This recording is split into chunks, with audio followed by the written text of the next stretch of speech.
Cities are marvels of engineering, cumulous in their disappearing. Like when we blew up the projects in Brooklyn to make way for austere cafés and microbreweries, organic butchers, hook and line fishmongers, so the locals wouldn't get conflicted. The villages, as we say in the villages. It just wouldn't be a club if we didn't separate the fair from the fabulous. You could still see the people who got here before us, thanks to the local Heritage Foundation, their penchant for murals, goat herders from Haiti or Palestine, that we might know the price of our demarcations. Liberals and their estate agents will form the other requisite associations to preserve the value of our communal and personal spaces. Benches with multiple armrests so transients don't fall asleep accidentally. And don't even get me started on them newfangled waste bins.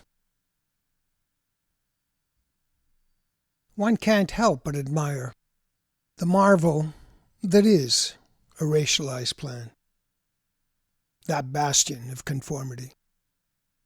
There is no us but us. But the further we got, the closer they seemed. Black people are funny like that. Urban renewal, which means moving the Negroes out. It means Negro removal. That is what it means.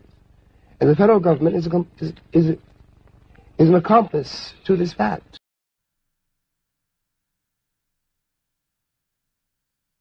Bank towers cast a long shadow, unless and until they collide with a Boeing.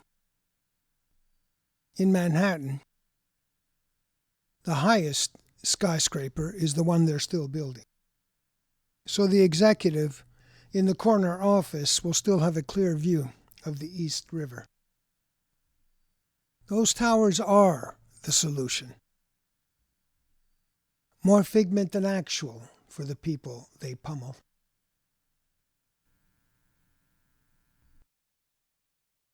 Tick-tock.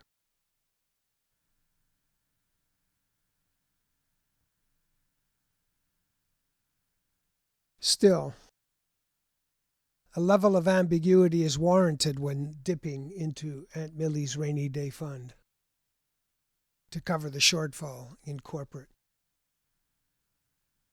Thank God for peepholes and window coverings. They're all that stand between Millie and those god-awful ledgers. Apart from her neighbor Gladys, who's always up for a little cat and mouse with the sheriff. In Detroit, we took to building byways, industrial zones next to railway hubs, bridges and such, to hem in the meager. You wouldn't believe what a little gerrymandering does to property value. Time is no longer on the side of Jane and Johnnie Lunchbucket, and neither is the government. Homeownership would soon go the way of hula-hoops and Tupperware parties, though I hear those socials are making a comeback in Oklahoma. For there to be losers, there must be winners, though that plural is misleading, since one is sufficient. This place of yours is in decline, Mr. Bucket, and there can be no indemnity since FEMA declared it a floodplain. A call to action for underwriters, lawyers, and actuaries to recalculate the risk on balances owing, the cost, the rate, commensurate with one station and color.